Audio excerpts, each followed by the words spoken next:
Stanisci of Candid Frank Live. Welcome to the Spanglish World Network on Zingo TV, channel 250. Please remember to download the Zingo TV app at the respective app stores for iOS and Android devices. While you download, make sure you rate, leave a comment. Both apps are absolutely free. Zingo TV is available on Google Chromecast, Amazon Fire, Fire TV sticks, Roku sticks, and also on all smart TVs 2016 forward. Now on Candid Frank Live, joining me is AWF. That's not the first three letters of awful. That's Aaron William Freeland. Hey, Oh, Aaron, how you hey, doing? I'm doing well, Frank. How are you? I was putting a sticker on my van. I should have turned it off before I did that. Oh, A little high. No, just kidding. Yeah, so here it is, another wonderful, wonderful Wednesday. Don't you love Wednesdays? I do. It's the middle of the week and lets me know I'm that much closer to the weekend. And does it hold this hump day thing? Like, I'm gonna ask you. Today's Wednesday. What the heck is hump day? Like I don't know. I don't get it. I'm sorry. Well, it's a colloquial term for the middle of the week, right? You got to get over the hump before you start rolling downhill towards the weekend. Ah, Yeah, so in other words, it's halfway to the weekend exactly. and halfway past the weekend. Exactly. Therefore, the hump.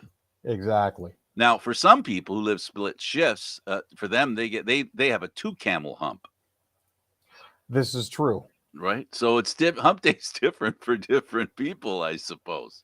All right, let's jump right into it and let's start with the sports and let's start with the team that I I have notifications for the Blue Jays because I'm just in case a nice trade comes through or something, right? And Mhm.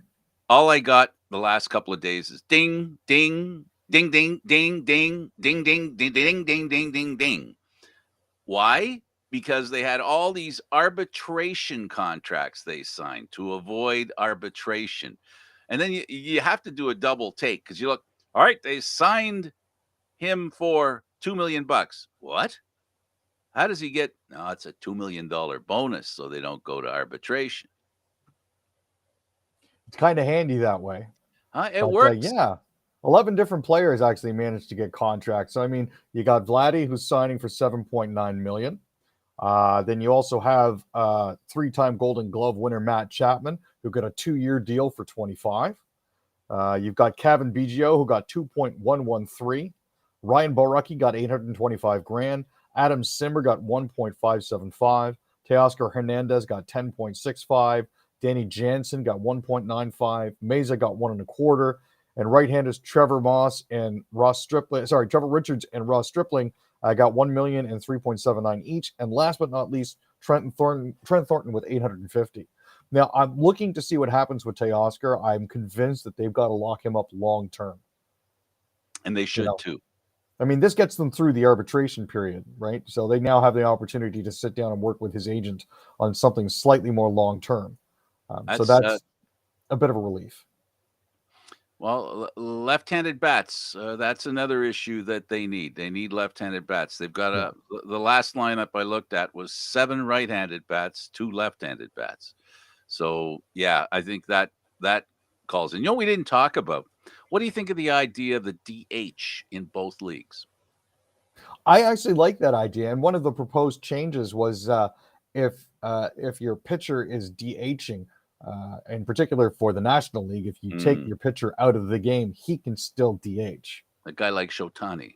Yeah, exactly. So he's not only is he still a threat at the plate, but he's also a threat throwing to the plate. So that's right. Cake and eat it too in this particular case. They can take his bat out of the lineup, but they don't have to take his arm out of the lineup, or they don't have to take his bat out of the lineup because they want to take the arm out of the lineup. So it's a win-win situation, and it's about time. In all honesty, it's about time. And I think the Players Association knows that that's almost like an extra job because pitchers pitch, hitters hit, and if you make it so pitchers don't have to hit, that's an extra hitter job.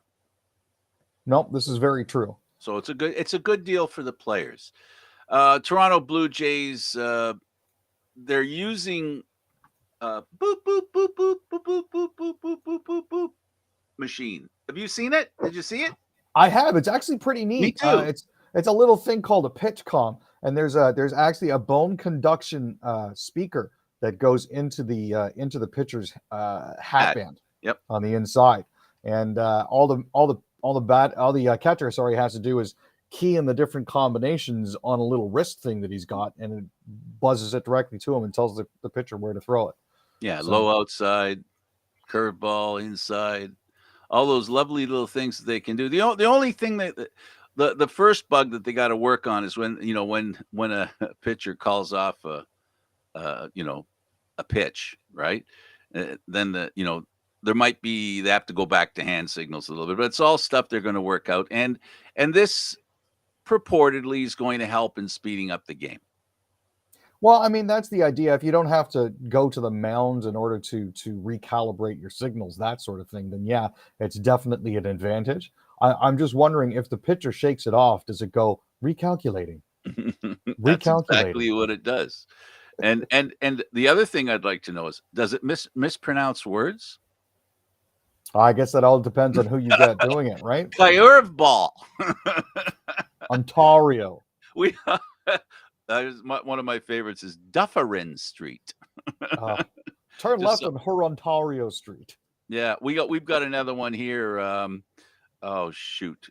Oh geez. Never mind. Oh man. When I remember, I'll point out it. The pronunciation does not match the spelling. It makes no sense. All right. So in soccer, now, okay, well, we can talk about the team playing tomorrow to basically, well, we'll talk about it now and then we'll talk about the other thing. So we've got the Canadian national team playing Costa Rica tomorrow. The game's on at 10 o'clock, folks. So get a nap before the game so you can watch the game. Somewhere between the beginning of the game, around halftime, because the other game with Panama will be being played at the same time, but starting a little earlier, Canada could know if they're in or not, and then guarantee they're in by beating Costa Rica. What do you think? I think it's definitely a very interesting situation, and it's going to be reminiscent for some Leafs fans of clock watching at the end of the season to try to see if we've made the playoffs or not. Now, staying into soccer, Woodbine Entertainment, new soccer facility. What the heck's up with that? Yeah, this is an interesting development. It's just something that I caught my eye. I thought it was rather interesting, but apparently, in an effort to try to, with Canada obviously on the brink of qualifying for the 2022 FIFA Men's World Cup, and the national team's Olympic gold medal win, and Canada hosting part of the 2026 World Cup, that this is just the right time for Woodbine to strike. So the idea is that they're going to put these soccer venues on Woodbine's property within walking distance of the racetrack. So you can turn it into a full day sort of thing, go bet on the ponies, watch the guys kick it around. It's supposed to be a full soccer stadium along with a 38,000 square foot training facility with a grass surface that would meet the professional standards established by FIFA. And who might be playing there? I mean, TFC has a place already. Is there another team somewhere close by that? What do you think? I'm. This has caught me by surprise in that regard. Well, part of the thinking I think was that it's going to be just an 8,000 seat facility, so it's going to be on the slightly smaller side. But it would CPL be, team? Well, that's one of the thoughts that are being floated, specifically York United. Yes, who are currently playing at Lions Stadium at York University. Which is another new stadium. Yes, yeah, they just built that one. But yeah, the thinking is, it could be a venue there as well as an alternative site for York United to play at or practice at. So they'd have tenants. I don't doubt that it's necessary and that it'll be used. The popularity of soccer or European football, or whatever you want to call the sport, is rising. And this whole thing with Team Canada, the Canadian team making the World Cup, that's only going to enhance what we've seen following the team. Aaron, it's been a marvel, the fan base that is gathering steam, along with this team. Now, another thing to consider about this as well, Frank, just going back just a little bit here. Yeah. The thought is also to try to bring a professional women's league to Canada. So that is the potential thinking behind having that facility at Woodbine as well, as that could be an additional facility. But as far as I'm concerned, any opportunity for a more professional venue for these teams and for more people to go to see them is all to the good. And the growing number of Canadian fans is ample proof of that. And I'm just wondering if they have it ready for the World Cup that'll be hosted here by Canada, U.S., and Mexico. Um, will it? There's always the opportunity where they can add temporary seating, There is that as well. And right? I think if it's built on the facilities by Woodbine, they're looking to get a little bit of double dipping going on as well. Because not only will you have the additional facilities that you can build there, but it's also a way to attract people to the racetrack as well. Now, the other thing to consider is that York Lions Stadium is not only used by the university and York United, it's also used by the Toronto Arrows of Major League Rugby. So there is also the opportunity then for the Toronto Arrows to get out of there. Also, there's talks of potentially bringing the Toronto Wolfpack back. So that is another team that could potentially use that venue as well. Which the amount of seats would be more, We'd be just about perfect for it. right? Because that's what we're talking about too, right? Yeah. Did they say how many seats? Is it like 10, 8? About 12? 8,000. About 8,000? 8,000, which is about Lamport sized. Yeah, I just guessed, but it's that range, that amount of seats and the accommodation that it'll be, and it will reflect the rent and the cost for the team as well, right? Exactly. Over purchase is not a good idea. Buy within your means, I guess. All right, so that takes care of soccer. Let's go to hockey, which is now, the trade business is done, and now we're in the home stretch. And right now, going into the home stretch, Calgary's on fire. And in fact, they're lighting a fire under some insurers. What's up with that, man? So as it currently stands, Calgary Flames Entertainment is suing its insurers for $125 million for massive losses the company says it suffered over 2 hockey seasons because of the pandemic. The lawsuit basically described Flames fan attendance as the lifeblood of the organization's revenue. 1 year before the pandemic hit, revenues exceeded $187 million, according to the claim. But they're saying that due to the pandemic, the company started to incur financial losses as a result of COVID-19, which they said that their insurers were supposed to step up and help them out with. Now, it's important to note that this is the Calgary Flames organization as a whole, not the actual hockey team itself, but the parent organization. Yeah, okay. So The one that owns the football team, the lacrosse yeah, team, exactly, blah, blah, blah, exactly. blah. Yeah. Yeah, So it there's makes sense. Yeah, I mean they're suing Westport, Royal and Sun Alliance, Liberty Mutual, Aviva, Northbridge, and Canshore Underwriting. Now, statements of defense have not yet been filed, but yeah, the whole issue that they have here is the 5 Flames players who contracted the virus and the super spreader events that were held at the Calgary Saddle Dome. So they're looking at that. Yeah. So in essence, what they're saying is that it was through no fault of their own. Their business was hurt, and they're saying that the insurance company has an obligation to underwrite those losses because it's part of the coverage. They're saying the coverage is there. The insurance company, of course, is going to come back with their best effort to suggest that this is not a situation that we feel we need to pay for. So it's going to go to lawyers. But I guess with $125 million at stake, there'll be some good lawyers involved. Well, somebody's going to be getting rich off this. And yeah, I think the Flames organization's argument is, yeah, it's supposed to protect us against lost revenue if we can't use our arena. This pandemic happens to fall under that, to which the insurers will probably reply, yeah, but you're also warned that it would be dangerous to have people in the arena, and yet you continue to do so. So, Blah, blah, blah. Oh, here we go. Okay. Yeah. Late rally powers San Jose past the Calgary Flames. Yeah, this was actually a little bit of a surprise. I don't think that they expected that. But the San Jose Sharks scored 2 goals 28 seconds apart in the third period to win 4-3. It was Logan Couture that finally put the dagger in. Vlasic, Timo Meyer, and Barabanov also scored for San Jose.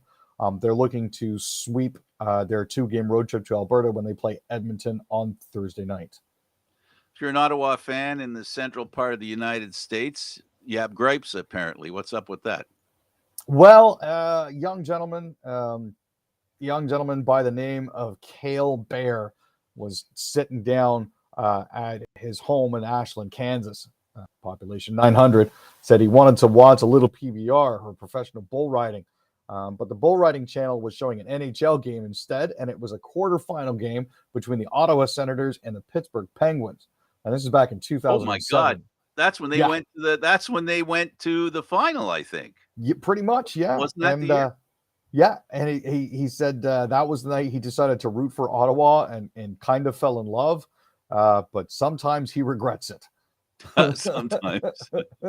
Hey, so tell me this business here. Varlamov, Mayfield help Islanders beat Senators 3-0. Since when has Mayfield gone from the Cleveland Browns to the New York Islanders? Oh, different Mayfield. Oh, different sorry. Mayfield. Yeah, this is Scott, not Baker. No, okay. My mistake. Sorry. But getting my football mixed up with my hockey. That's okay. Zach Parise actually got a goal as well. So there's a blast from the past for you. Yeah. His dad played for Team Canada against Russia in those 72 games. Yep. But not yeah, that was 72, 1972 games to make. And that was Varlamov's 35th career shutout. So that's an interesting little side note there. So that's quite a few shutouts for Varlamov. So I'm happy for him for that. But again, despite the score, it was still an entertaining game to watch. Ottawa fought hard. It just didn't quite work out. If you're bothered by wearing a mask, you can wear one not at Ottawa Senators games now. That's correct. The Ottawa Senators are no longer asking fans to mask up. This is actually going to be as of their next home game. So the next time they're playing, you won't have to worry about it. This is what you expected to see. A lot of the wording that the Senators actually used in their post was that it's not necessary for you to wear a mask, but we strongly recommend it. They're not saying it's mandated right now. They're still saying though that it is a mask-friendly venue, just like Maple Leaf Sports and Entertainment is now calling all of their locations now mask-friendly. Not required. No, required. Marchand scores game winner. Bruins down the Canadiens. Montreal figures doesn't help the Maple Leafs at all. No, I mean, you kind of expect our longstanding rival to do something like that to us, though. But yeah, Marchand had 2, so that was a little frustrating. He still proves himself to be a decent player, even if he's not the kind of person that you'd have over for dinner. But it is what it is. Martin St. Louis said he was proud of what his team left on the ice. Kent Hughes had traded away Arturi Lehkonen, Brett Kulak, and Andrew Hammond hours prior to that game, but they did manage to keep it close. So Hellebuyck made 42 saves. Golden Knights lose 4-0 to the Jets. Now, we've always said this, Frank, that the Jets will only go so far as Hellebuyck takes them, and he certainly seems to be warming up a little bit now. Ehlers and Scheifele each had a goal and an assist for Winnipeg. Pierre-Luc Dubois and Neil Pionk also scored, and Blake Wheeler and Kyle Connor each chipped in with 2 assists each. So this is Hellebuyck's 28th shutout for his career. So they're always, they're still in the wild card race at this point, just barely hanging on. So this guy Justin by Aber designed a couple of hockey shirts for the Leafs. What do you think? I'm actually not that mad at it, to be perfectly honest. Do you like the one with the 2 eyeballs or not? The yellow face. I personally think it's not my cup of tea, but this jersey wasn't designed for me. It wasn't designed for you either, right? It's designed for what the Maple Leafs call their next gen games, and they've been doing this for 4 or 5 years. If it had a smile at the bottom, it might be for me, but then it would look like that's fair. a But the word, emoticon. but the word Leafs is in a curve to sort of look like a smile. Yeah. So, True. but yeah, I mean, it's not for me. It's for kids whose parents have too much disposable income. But And it's for actually people pretty who want to neat. brag about a sunny disposition. Well, on the blue and black side of it, inside the actual armbands on the sleeves, they've actually worked in the silhouette of the Toronto City skyline, Oh, which I nice. think is pretty neat. It's one of those little understated things that you're not necessarily going to catch unless you're actually looking closely at it. Or if you And buy the other one. side is black and gold and sort of sticking with the whole October's very own and that sort of thing. I personally think it confirms the Leafs are moving to Hamilton sometime in the near future, but that's just me. Buffalo will never put up with it. And I'm not sure Ajax will like the idea.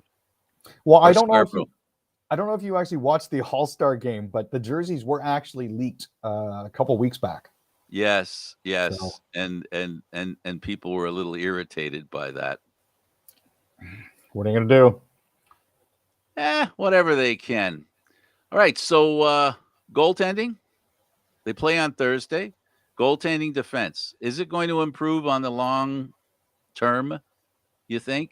Well, I mean, with them picking up Giordano, that's definitely somebody to help them out. It's sort of another stabilizing presence on the back end. And I know that we discussed this in our trade wrap-up show on Monday. But looking at how everything is playing out and how they've actually had their line set up for the past couple of practices, I'm actually liking the way that it's all sort of panning out. It's ironic, really, because they're going left, right on defense because of the injury, right? Yeah. There's going to be a left-hand shooting defenseman on the right side, but he's hurt. So we'll see what happens with that. Now the goaltender is on the ice. I guess the question is, was his health the issue? Was it physical health or mental health? And has this break in the action given Campbell a chance to recharge and restart? I'm certainly hoping it has done that for him. Lord knows he needs it. Just throwing a guy who's traditionally been a backup into the starter's role, like Leafs have done, is never kind to anyone, and least of all goalies, just because we tend to put more pressure on ourselves than other people. So, I mean, as it currently stands, Muzzin is currently on the IR. Kasha's out with a concussion. Rasmus Sandin is out with a lower body injury. Jack Campbell is still technically listed as being on the injured reserve list because of his ribs. But the fact that he's out there, at least getting some ice time in is not a bad thing.